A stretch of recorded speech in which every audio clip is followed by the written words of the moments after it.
So let me go ahead and talk a little bit about like theory of jiu-jitsu and the way I approach it and the way that John, I think, approaches it a little bit, being a little bit newer.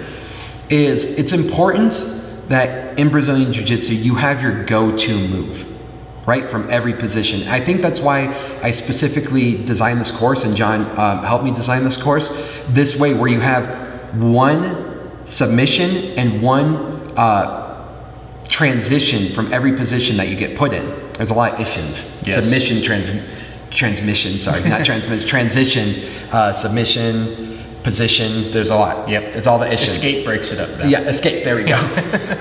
You have one escape, one transition, and one submission from every position, right? It's because you should have your go-to move from each one, and everything should kind of like branch from there.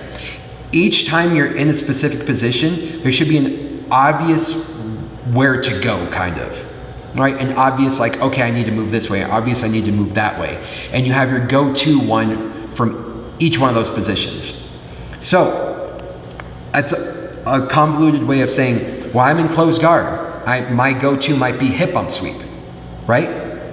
When I'm in open guard, my go-to might be tripod sweep. But at the same time, they might not be set up for a tripod sweep, so you need to go for another sweep. Either way, every position you have your go-to. Right? There's so many moves, there's so many techniques out there. Don't get trapped in all the things you could be learning. Be deriving from that main move, right? So for example, I have closed guard, I go for hip bump sweep.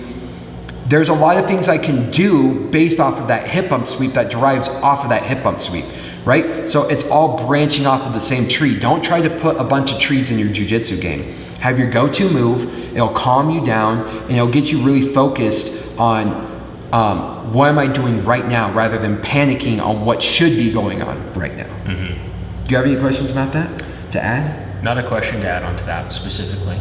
Okay, great.